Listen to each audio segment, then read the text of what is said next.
Hi, this is J.M. Ryerson, author of Let's Go Win, Keys to Living Your Best Life, and also the podcast host of Let's Go Win. In my episode for the Business Growth Architect Show, I will share and discuss with you how to stop reliving the loop of what is miserable. I want you to have effective change. I want you to be happy. I want you to be healthy. I want you to be wealthy. And I look forward to seeing you on the show. Hello, fabulous person. Beate Chelette here, the Growth Architect. Welcome back to the Business Growth Architect Show, where we bring you cutting-edge business strategies from some of the world's most successful entrepreneurs, business transformation experts, and visionaries who want to help you to scale your impact. Look for one tangible strategy that you can take back and implement right away. And now back to our guest. Welcome back. This is your host, Beate Chelette, and today I have a treat, and it is James Ryerson, who will help us on how to let's go and win a little bit. So I welcome you to the show. It's so great to see you, James. It's so good to be here. I appreciate you. And you were so awesome on my show. I'm fired up to be on yours. Excellent. So for somebody who has never heard about you or doesn't know what you do, will you tell us and our listeners, what is it that you do? So I'm a performance mindset and leadership coach is I guess what I do on a daily basis. But my company Let's Go Win exists to inspire people to live their best lives. And so on a daily basis, my favorite thing that I do is podcasts. I love it. I absolutely there will be a day where all I do is podcast and that'll be awesome. In the meantime, I do a lot of coaching with people. I get the opportunity to wake up every day and work with people on achieving their dreams. And I can't think of a better way to go about life. So I love coaching. I love sports, hence the name Let's Go Win. And the whole idea is if I'm winning, you're winning. If you're winning, I'm winning because I believe in an abundance mindset. I think there's so much for us to be feeding off of each other momentum. So that's what I do, and it's awesome. Yes, thank you for that. And yes, I did have a phenomenal time on your show. I think we could have talked for like 15 hours about all kinds of things. So, one of the things that really struck me about you, you are very big on values and things that are around what make people tick. And I think there's a difference between sort of the regular core values, mission, and vision, and the way you look at values. So I want to just open with that before we even talk about strategy, because I happen to know that you're very passionate about this. So fire away.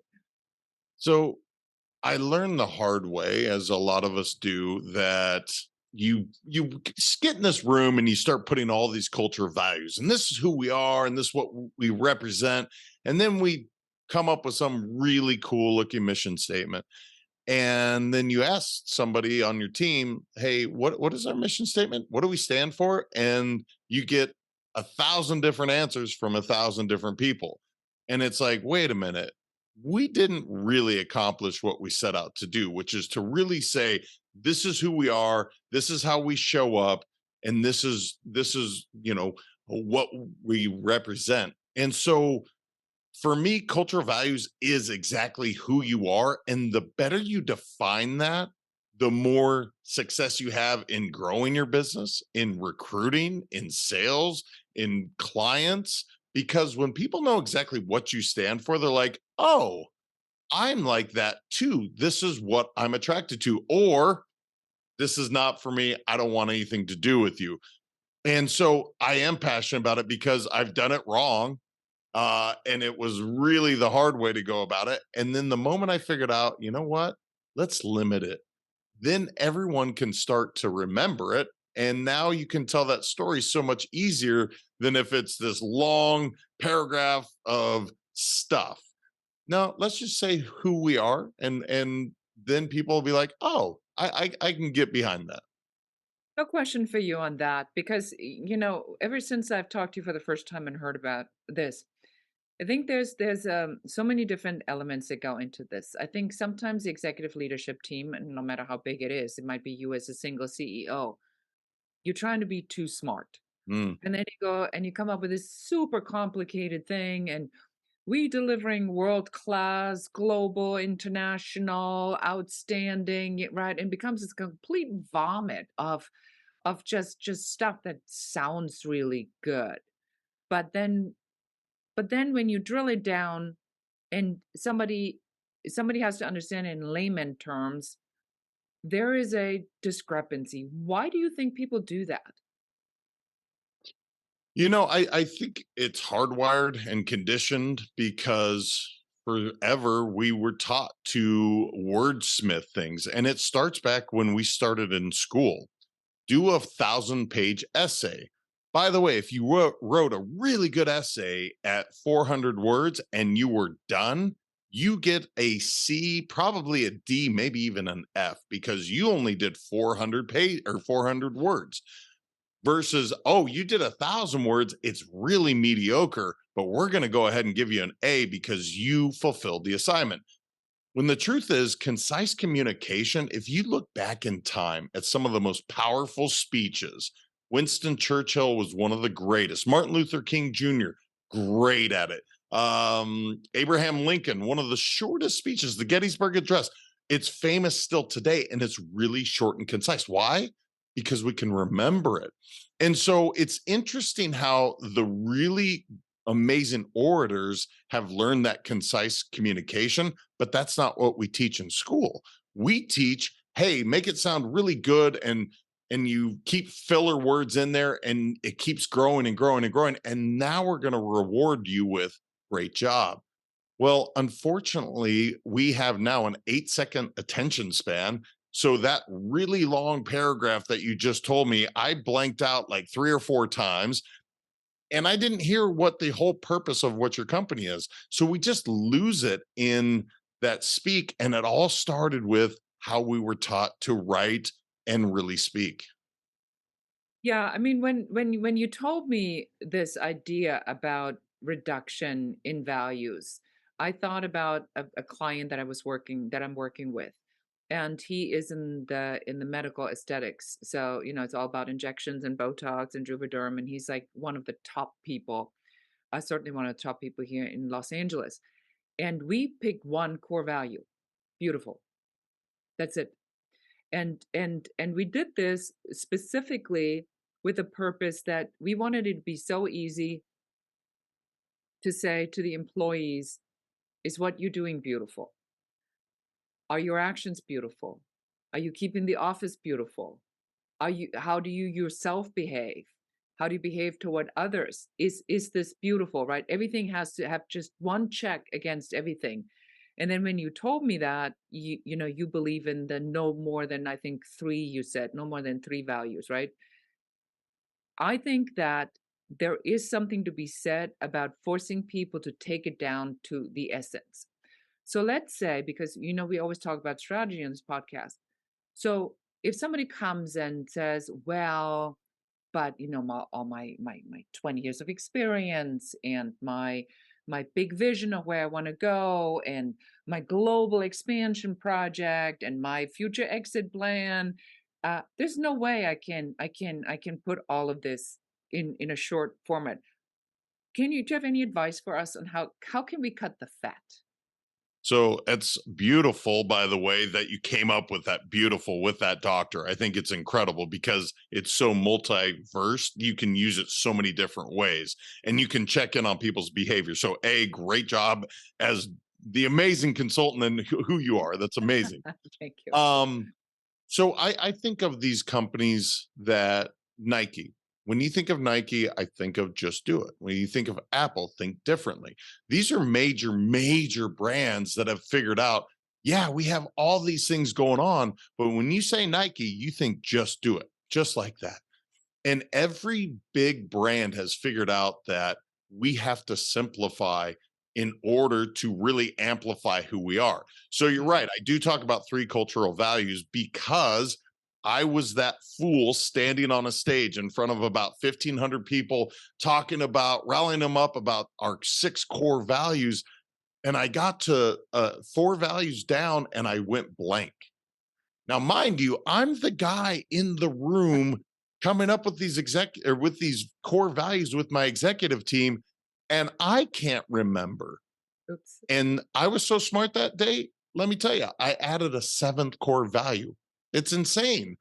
And when I got off stage, I decided to do a quick informal poll. And I went around to everybody and said, "Hey, what are our core values again?" And out of the 1,500 people, I probably polled 100 people. The only person that could say it was the other gentleman that was in the room with me coming up with these core values. And I stopped and I said, "This is insanity.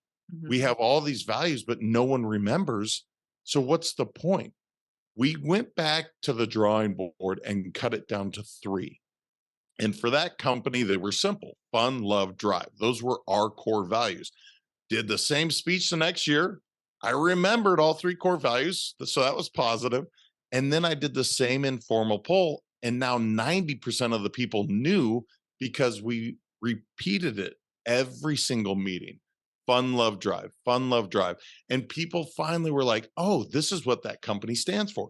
When I'm walking down the road, if they're fun, I they're considered to be on our team. If they're a wet blanket, yeah, it's probably not a good fit. And so it's just amazing how, when we simplified it, how much more people bought into the culture and said, "I can get behind this. I understand it." I'm having such a good time with this because I think we all are so guilty of just trying to be smart thing and then just getting in our own way. So taking it back to sort of the winning strategies, right? So in your work, what role does strategy play? Is winning is winning the strategy? Is the teamwork the strategy? How do you look at the components of strategy as you use them in your coaching? Yeah, it's such a really, really good question because not enough people talk about strategy. And if you were to ask me to simplify the strategy, it's don't quit, right? Like that's the number one strategy of my program. So, for instance, my second book, it's literally built for 90 days. And what I tell people is if you pick up the book and simply follow this simple formula, you will hit whatever goal you set 90 days from now. um, and so the strategy is quite literally simplifying everything so that we can have repeatable habits. We can create a routine that is something I want to do, I'm going to do. Because if it's too convoluted, look, this world is complex enough. I don't have any more bandwidth for an extra 10 steps. By the way, I can't remember 10 anyway. So what I do, and the real strategy is, look, we're going to work on some basic core habits. And the first thing I start with is how we wake up in the morning. And I know it sounds so cliche and people are probably rolling their eyes, but it's just true. Do you take care of yourself with your mind, your body, and your soul? If you do nothing else from this podcast, just taking care of your mind, body, and soul before you do anything else, before you take care of your children or your home or your business, you will be that much more successful because you're reinvesting into the most important person, which is yourself. If you can reinvest into yourself, now you get to show up as your best version of you, as an employee, as a spouse, as a employer, whatever hat you're wearing. But if you don't, there's a real shelf life, and that burnout factor is going to hit you before you know it. So that's really the strategy that we use. And it's just simplifying things so we can have repeatable steps every day. Yeah, I think that is, being a strategist myself, probably one of the things people often misunderstand is that they think that strategies have to be really super complicated. And to your point, I work, a lot with high performing entrepreneurs, which I'm sure you do too. And it goes like this: I want to wake up at 5 o'clock. Then I want to give myself a full hour. then I want to work out, then I want to go to the office, then I want to do this, then I want to do this. And when you look at the schedule, then you say, did you realize that your day has 24 hours, right? So if it also includes the 8 hours or 7 hours of sleep or whatever it is that you need, you're not going to get to that because you are now chasing a high performance dream. So that's kind of my next question to you. And this is a personal question that I have is, do you believe that people take productivity um, with themselves too seriously? Because,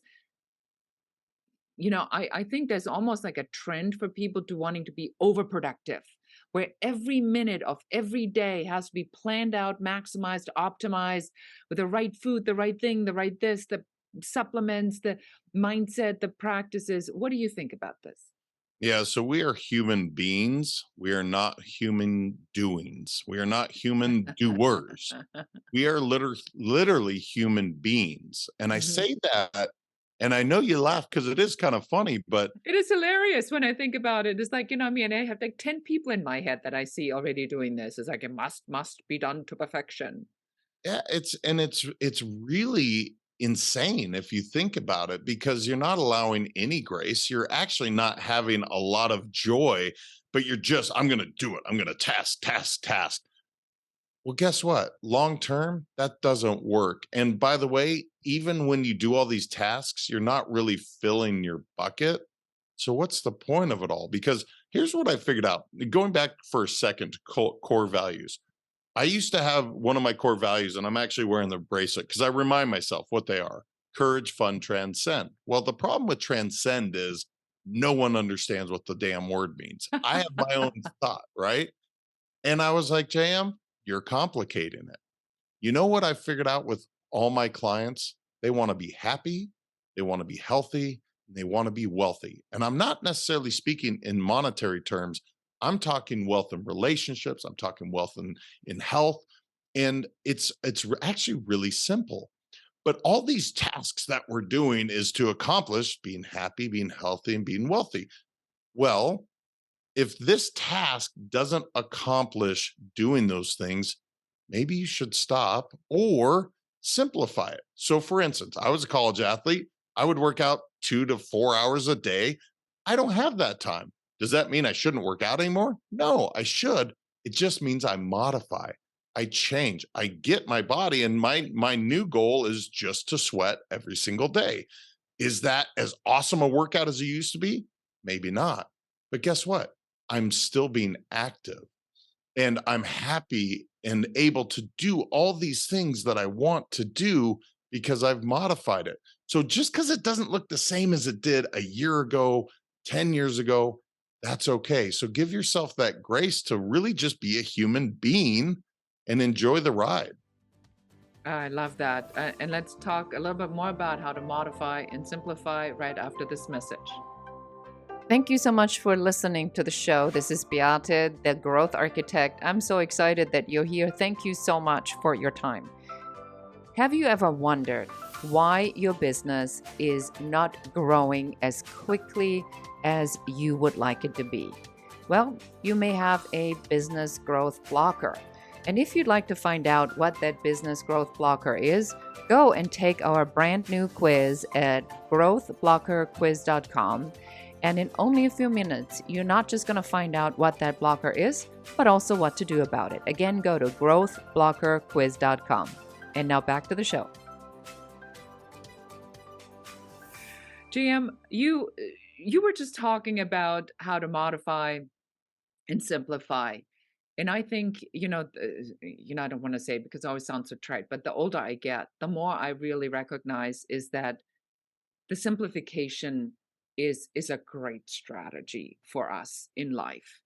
And you said that the expectations you had on yourself as a former, athlete that was exercising 2 to 4 hours a day, now that expectation has been modified and simplified to now get down to a realistic or a much more pleasurable or enjoyable moment. What would you tell people that are continuously chasing their version of when they were whatever 28 or 35 or whatever that high performance age is, and they're now in this perpetual state of dissatisfaction because they can't run this fast, they can't do as much, they need more sleep, they are exhausted, but they keep chasing that. What do we tell them? Yeah, I'd ask why. Why do you want to be the same as you were at 21, 25? Well, it's because I was at my peak athletic condition. Okay, cool. Why is that important? Well, I was playing a high sport. Well, are you still doing that today? Well, no, but I want to be I want to be what? I want to be healthy.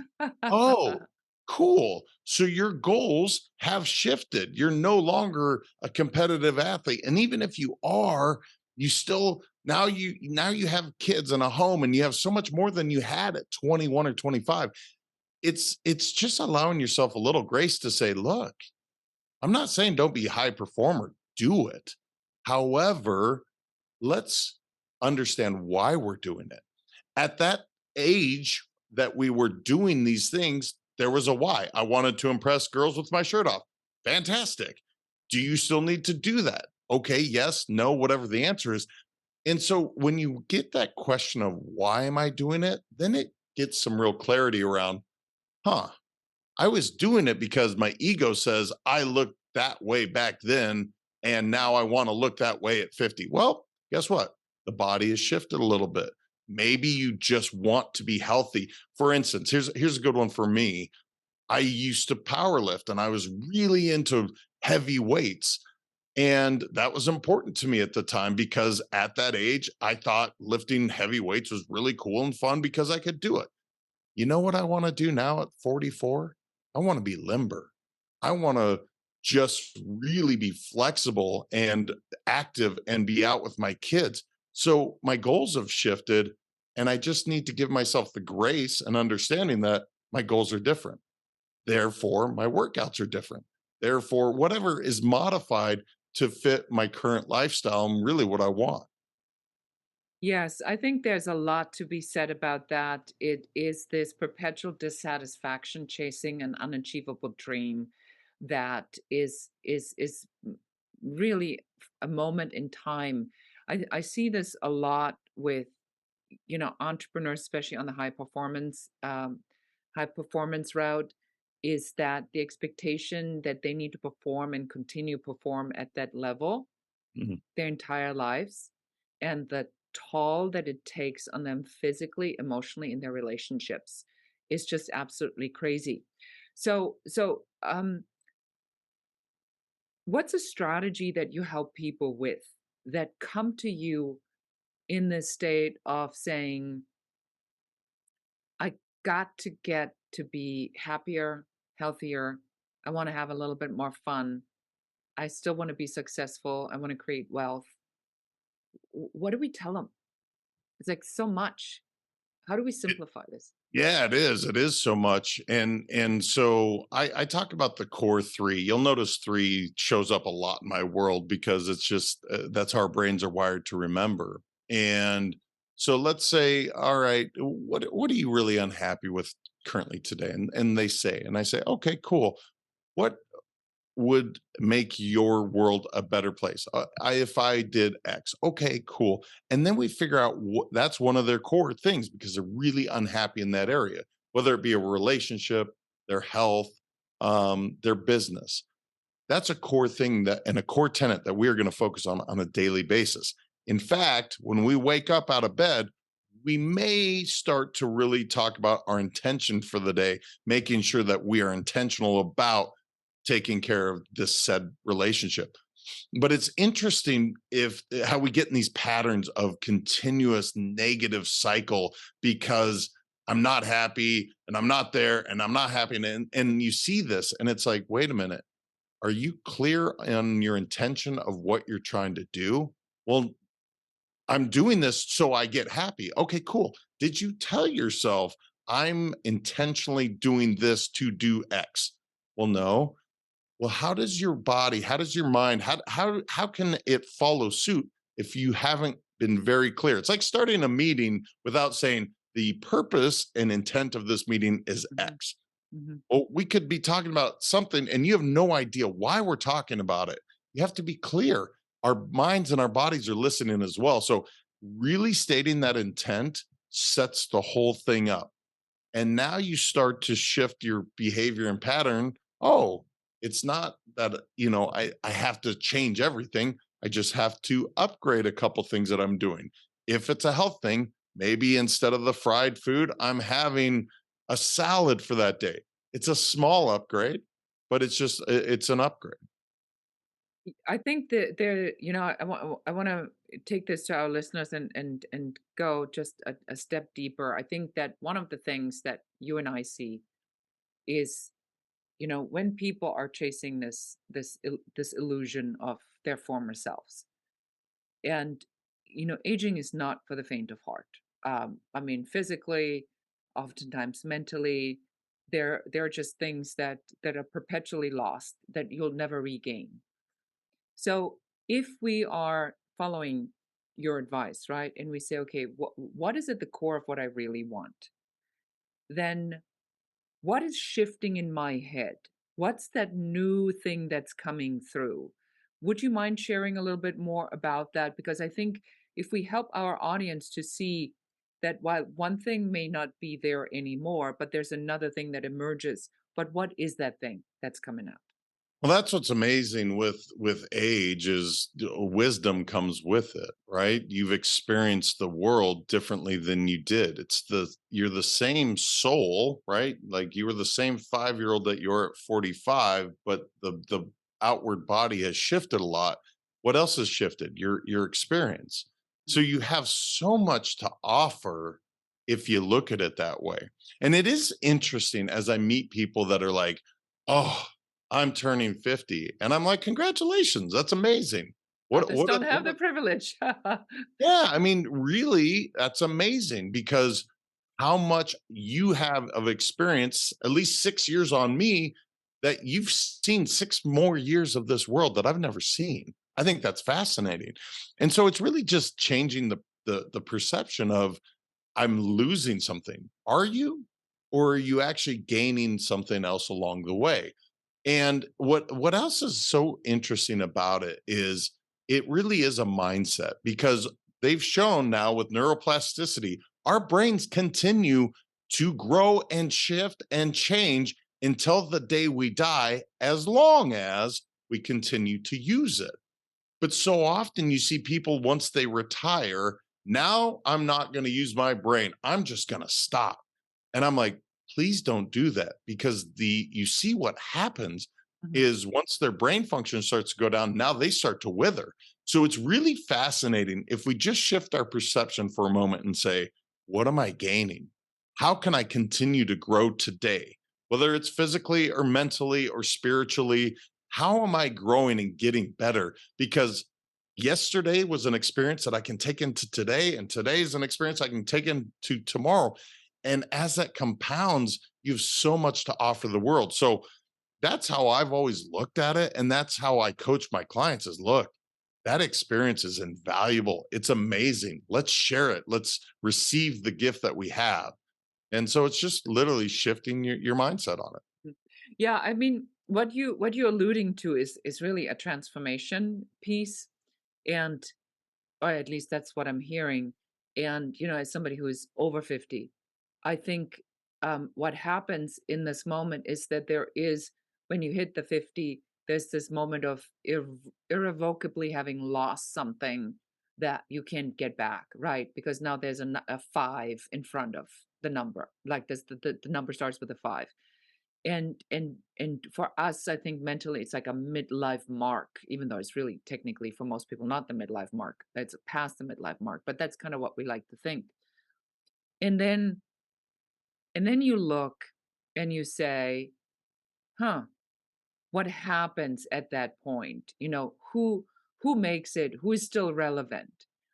And then there is a shift to say, what do you want to get out of this part in your life? And if you're chasing the first part of your life, then you are now in a perpetual chase that will for sure that'll kill you basically, because that's not what this part of the journey is all about. And I'm sure you work with people like that.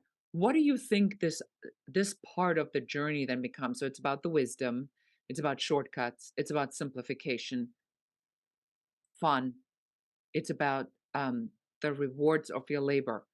Can people actually do it? And if they can, what do they need to hear from you to be able to go like, oh, such an idiot. I'm getting it all wrong. The saying I use with my clients is past is pain, future is anxiety, present is everything. Hmm. Because here's the deal, I can't change the past. And if I'm constantly saying, oh, it was so amazing 10 years ago, well, what am I saying about my present moment? I'm saying my present moment sucks. Or if I'm like, oh, it's going to be so amazing when I do X, Y, or Z in the future. Again, what you're saying is my present moment isn't that ideal. We are only guaranteed this moment right this second, like right now, I'm guaranteed. And then it continues. So being present in that moment, I know it's such a big thing now and you hear it all the time, stay present, but it's really profound, simple advice is you're only guaranteed this moment. So make it last, enjoy it, give everything you have right this second. And then the next thing, do the same thing. So when you're with your kids, be present in that moment. When you're having this conversation like I'm having with you right now, I am in it, man. This is all I have is just you and I. And then when I'm done, I'll go to the next thing and I'm going to give it everything I have. When you live that way, there's this fulfillment that is hard to explain because I'm not thinking about what I just had for lunch or I'm not thinking about what I have to do tomorrow. I'm thinking about how can I give 100% to this very moment. It becomes this amazingly rewarding feeling because right now it's a gift and I just appreciate it so much. Or I could look and say, gosh, it was so good yesterday. Well, I'm effectively telling myself that it's not as good as it is right this second. So it's really just getting people to stop and say, enjoy this moment, be in the moment. Again, there's that word, be present, be. I think this is a very simple thing, really. If I drill it down and I say, well, how hard can it be to be present at all times? But I think at the same time, it's the most difficult thing because people are always chasing some sort of other idea. I love the idea of reminding myself to say, well, where am I, and what am I doing right now, and am I really present with this, and am I shifting in this moment and being there because that's where the fulfillment is. I love this. This is a very I hope all the listeners are really hearing this part because you're missing out on so much when you are physically in one place, but you're emotionally or mentally in a different place and you have no outcome. And one final question before I ask you how we can find out more about you. What do you say to people that loop, that keep looping over the same injustice and those, because that is so much brain power that goes into the looping. I it's so fascinating because right before I hopped on, I was talking about pattern interrupt because someone was like, well, this is just what I do. I'm comfortable doing X. And I said, okay, did you like the results of the last time you did X? Well, no, it was horrible. Well, do you like feeling horrible? Well, no. So should we maybe try something different than we did last time?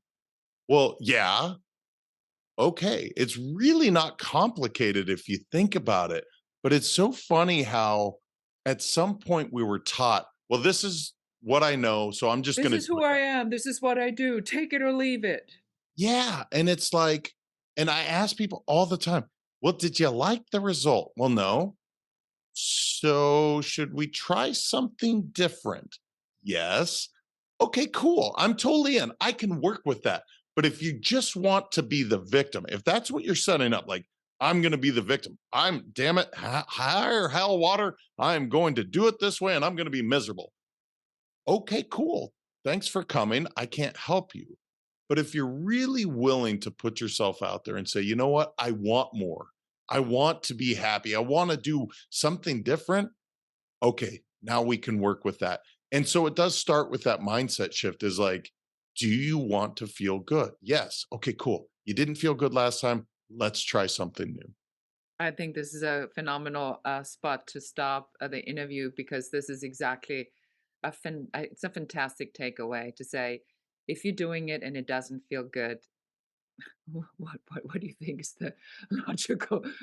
I can't even say it with a straight face. What do you think is a logical conclusion for you to move forward? Is make a change. So if somebody wants to make a change and have you on board, where will we send them? Where can they find out more about you, learn about you, and absorb more of your stuff or listen to your podcast? Well, thank you so much. The podcast, because I want them to come hear you. You were brilliant. That's the Let's Go Win podcast. You can check me out at letsgowin.com and then Let's Go Win 365 on any social media channel. And thank you for having me. You're so amazing. I love your energy. I love what you're doing. And I so appreciate the chance to be here and share with your audience. Well, it was definitely a highlight of my day having you on the show, and I hope we get to do this soon again. And thank you so much for being here. And that's it for today. Thank you so much for listening. This is your host, Beate Chelette, the Growth Architect, and goodbye. And that's it for us today. Thank you for listening and watching the Business Growth Architect Show. I enjoyed having you here. And for accountability, just take one of the strategies that you have heard, one thing that you can implement in your business immediately.